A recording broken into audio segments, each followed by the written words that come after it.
Oh baby, it's Call of Duty Super Week, and today we are talking some search and destroy. One of the best SnD teams in the game, the Rokkr, facing off against the Seattle Surge, winning both their SnDs in their last series as well. A lot on the line in this match, and we're breaking down how the pros play search and destroy, how you can get better, and the strategies that they use to dominate inside of SnD, and overall just what makes them so good.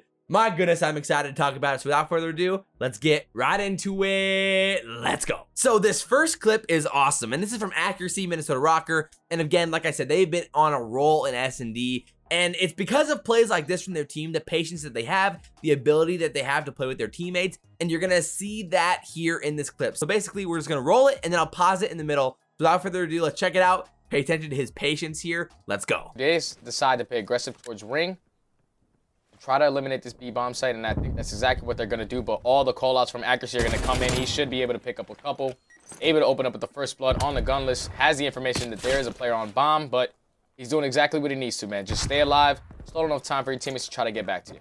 Alrighty, let's pause it right there real quick. Again, what SnD said, very true. He did a great job of playing patiently, waiting for his teammates to get there. So he finds that first blood, and in a situation like that, once you find that first blood, you're just trying to play your life and stay alive and avoid getting traded, because a first blood that's untraded is basically the biggest correlating statistic besides multiple kills that comes down to whether or not you win a round. And Accuracy does a great job of getting away with his life there and getting a lot of information about the setup that the Seattle Surge have in this round. Currently, they're down 3-1 in this SnD, so they got to string together a few rounds here. This round is pretty important. So Accuracy backs up, and you see now how Attach is wrapped all the way back to help him here. That's some really good team SnD.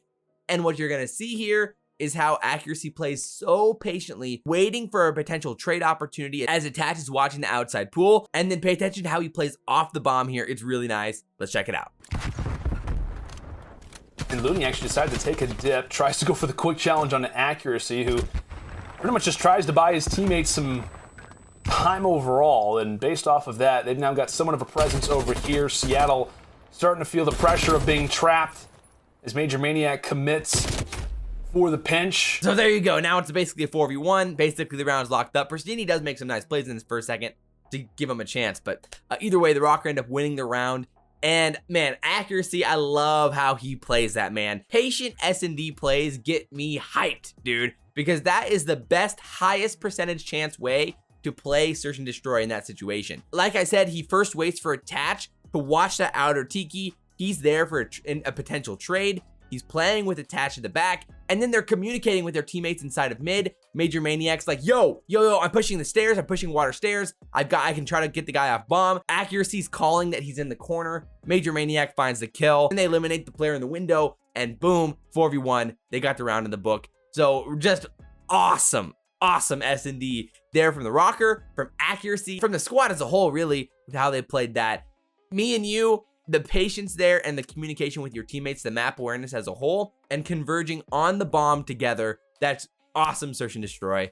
Things you love to see. So now into the next clip. This is a few rounds later. The Rokkr are now up 4-3. They've been playing some pretty good SnD at this point. They have a little bit of momentum, but what you're gonna see here is how good the Rokkr play in a 3v4. They lose the first blood. Seattle has the advantage, and then we'll pause it in a second and talk a little bit more about it. Let's check it out. Again, Seattle have been playing very well up to this point, as we'll now get to see what the Rokkr have up their sleeves. It looks as if it is going to be an A push this time around, and already tagging up. Major Maniac stayed there. Priestahh is going to have an easy first blood, a few seconds late, but he's still able to walk away with it. Bomb goes down. Alrighty, pause. Let's check it out real quick. So look at the setups here from both teams. So if you're the Rokkr, you know that Major Maniac just died inside of Z. So that could mean that Seattle is pushing through the spawn, and you see number 2 on the minimap, Attach, looking at the back side of the spawn, checking to watch for that push at the back. And then you've got the setup inside of Tiki, you've got Priestahh inside Tiki, and then you have Accuracy overlooking Priestahh. And the job of Priestahh here is to not get too aggressive. You cannot over peek here and get killed without Accuracy having the chance to trade the kill. That's crucial in a situation like this. And then on the Seattle side of things, you know, how you approach this, I don't necessarily love how Seattle approaches this, because on raid, when the bomb goes down at A, generally you have to assume that the attacking team set up for something inside of window, and they have a pretty similar setup to what you'd expect here for the Rokkr to have.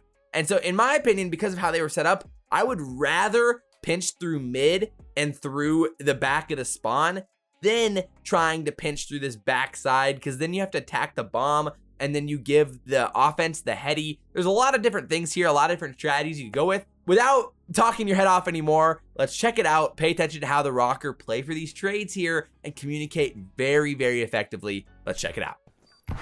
And now here comes the sequence from the Surge. Accuracy hanging out in top mansion. He's going to have a few different angles to look at. The first one being Priestahh. He's actually able to stay alive for the time. Nade goes a little bit far. Okay, pause real quick because I got to talk about that just for a second. Like in that situation for Seattle, Priestahh jumps out that window. There's got to be some sort of communication there. I'm not sure what broke down for them.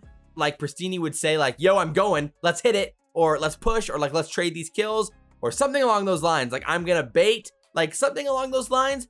And then that should require the rest of the players to peek top window, or something along those lines where, you know, your best AR goes onto ledge and tries to gun the guy who's top window / top mansion and get in that gunfight while Priestahh crosses, something along those lines. But that there's just a breakdown in communication there. Don't know why Priestahh pushed that. It's a pretty bad play in itself, but it might have been an issue with his teammates, not him specifically. But there's got to be some more sort of communication and like a better team push there as a whole, because that was pretty bad. Let's continue rolling this. Over. Accuracy is going to be able to drop him regardless. So current 3 versus 3. Looney making his way through basketball court. Octane, the human turret, he and Gunless together trying to combine for a few shots. Priestahh drops out. He gets traded. Accuracy in the meantime able to find the first pick. And now it's going to be 2 versus 1. Can Gunless make some magic happen? Drops the first, instantly fires, has to go for the defuse. And unfortunately, there's not enough time. And then there you go. The Rokkr win the round. Really, really good stuff in the 3v4 clutch there. And again, that Priestahh, you know, death there really puts Seattle in a tough spot. And then again, you see how Priestahh waits to challenge until he finally has a call out from Accuracy. So Priestahh jumps out of Tiki and challenges, finds one, which was pretty important at the time. It burns the clock and gives the Rokkr the advantage. And then at that point, you see how Accuracy peaks real quick, gets the information, and then dips away. He's not trying to chow that. Maybe an amateur player, someone inside of league play might challenge that. But a pro player, the smart play 10 out of 10 times is to peek it, get the information, and then get out of there. Play your life and lay down, you know, whatever it is, get into cover because you have the line of sight on the bomb. You don't gotta peek anything. And that's GG's in the round and a good round to learn from there. Let's keep going. So here in clip 4, it gets a little bit interesting. Now again, it's 5-3 the following round. We're in round 9 here. And Seattle kind of gets caught inside ring here for a while. And sometimes teams struggle making a decision quick. Seattle really, really juices this one for as long as they can. And you get to like an uncomfortable point where you're like, all right, yo, Seattle's got to make a move here. They've got to go. And when I was watching, I'm like, yo, like the alarm's going off in my head. Like, you've got to go. You've got to make a play here. And the Rokkr actually get a little bit too impatient here with their pinch, I think. And they're unable to trade kills. So let's pay attention to that. And then pay attention to the play call from Seattle. We'll probably pause it in the middle here. Let's check it out. I sat on bomb. Now they found themselves 1 round away from closing out this map number 2 and being up 2-0 in the series. Gonna have Priestahh sitting around this laundry area, just taking his time. And I love the patience out of Surge this time. They decided not to be so aggressive, making sure they're watching pillars this time. So it's gonna be a nice slow push from the Surge here. Gunless is cautious of the flank that is attached to, I believe right now is on a 5 streak. We usually don't talk about streaks in Search and Destroy, but attached playing very well. Primary reason for why we've seen Minnesota win 3 straight. Priestahh trying to find an angle, just gets tagged up, brought down to 30 HP, and that passive play is going to lead to a rotation. Again, Attach has been here the entire time, but in the meantime, a lot of fights going down, not just on Gunless, but in the overall scheme of things, it is going to be Seattle with man count advantage. Priestahh able to take down Priestahh from behind, still having some problems with the... Alrighty, there's a lot to break down there. I decided to just let it keep rolling. One thing that's really interesting is how Priestahh kind of lags behind there on the rotation back towards A side. So obviously, after Seattle probably waited a little bit too long to make a play call, they end up winning some big time gunfights on the rotation in those 1v1s. But Priestahh makes a very sneaky play by waiting to rotate. And oftentimes this is a really, really good strat from pro teams or from good SnD teams that they use when they give the signal to the opposing team that they're rotating back. So in that case, the signal was that they killed 2 of the Rokkr players while they were rotating back towards A bomb. That's a signal that, okay, yo, they are rotating as a team back towards A. But that leaves the Rokkr a little bit exposed, not checking all their corners here, heading into ring. Priestahh finds an easy kill and basically puts him into a tough 3v1. And the patience from Priestahh was really impressive. I think that's the type of strategy that all of us can implement more in our search and destroys, is trying to rotate those bombs, leave a player behind, bait out that defense to push the rotation. Really good stuff as a whole. Let's head on to the next clip. So this clip, round 10, is really interesting. We're gonna hop right to the end of the round. It's a 2v2, Octane and Looney versus Attach and Accuracy. And what's really, really cool about this one, I love, is how Octane ends up playing this 1v1. And the read here is just really intuitive. It kind of goes into what's important inside of SnD and really playing the time and understanding the timings on a map. But check out here how Octane plays and reads Attach here in the 1v1. Let's check it out. Let's go. Accuracy's able to drop him, so now a 2 versus 2. And how about this 2 versus 2? Longtime teammates for Rokkr, longtime teammates for Seattle. Octane and Looney, a lot of history here as ARVAR. Octane's able to win it. Attach just able to get out of dodge. And a huge round if Seattle can grab it. Some early shots from Attach. Able to stay alive after taking down Looney 1v1. And Octane's prepared for it! And Octane will win it. A massive 1v1 for the Surge as their golden boy Octane.